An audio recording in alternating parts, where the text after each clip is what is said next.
तीसरे दिन होता है, तृतीया को तो तीज कहते हो। ऐसा उसका शुद्ध नाम जानते हो क्या है? हरितालिका व्रत। उसका सही नाम क्या है? हरितालिका व्रत।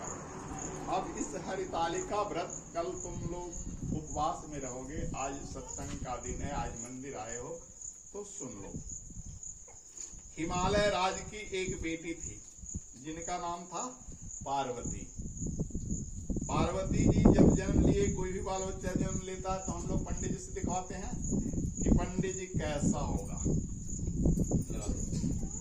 तो पार्वती जी के पंडित जी बोले कि लड़की तो सभी मंगलों का वेश है, अन्नपूर्णा है साक्षात, लेकिन इसका पति अमंगल होगा।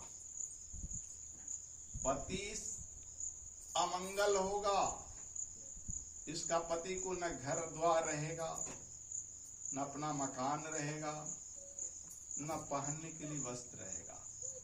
माए बाप को लगा बुरा, लेकिन फिर भी मंगलों का करने वाला होगा, सभी दुखों को दूर करने वाला होगा, मंगलदायक होगा। चेहरे से अमंगल होगा, लेकिन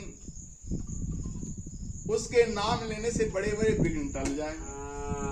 ऐसा होगा त्रिभुवन में, पूरे लोक में उसके जैसा कोई नहीं होगा, महान होगा। इतना सुनने के बाद उसे लगा कि कोई अच्छा आदमी होगा।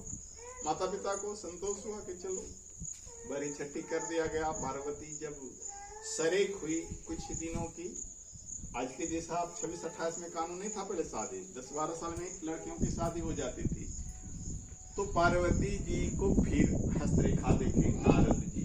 नारद जी ने बताया कि तुम्हारे हाथ में ऐसा पति लिखता है जिसका घर द्वार नहीं होगा, बड़ा बड़ा जटाजूट होगा, उसको अपना मकान भी नहीं, अपना जमीन भी नहीं, सोने चांदी से कोई मतलब नहीं, रुद्राक्ष पहनने होगा, गले में सांपों की माला होगी, भगवती रमाया होगा, स्नो पाउडर नहीं लगाएगा।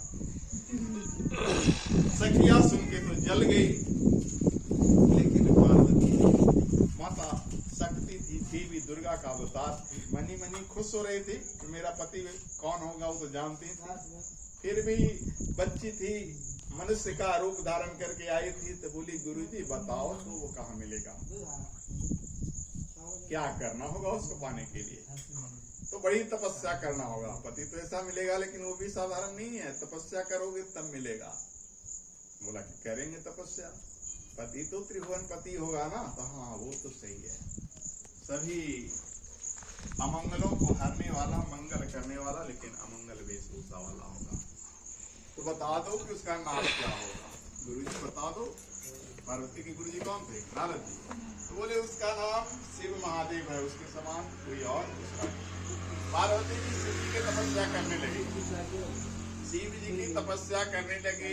1 साल की, 2 साल की, फिर भी नहीं मिले। पहले खाना खा के पूजा करती थी, खाना छोड़ दी, फलहार करने लगी, फिर भी भगवान नहीं मिले।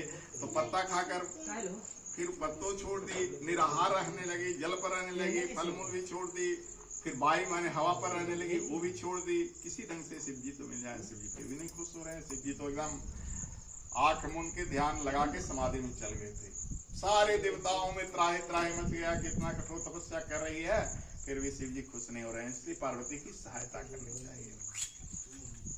तो देवताओं ने मंत्रणा करके कामदेव को भेजा कि जाओ, शिव तो जोगी हैं, वो तो अभी तो नहीं प्रसन्न होंगे, लेकिन जब आंख खोलें, जब पार्वती पूजा करें और जब आंख खोलें तो पार्वती जी क्यों ही उनको देखें और ज्यों ही शिव जी पार्वती को देखें, तो अपना धन समान चला देना।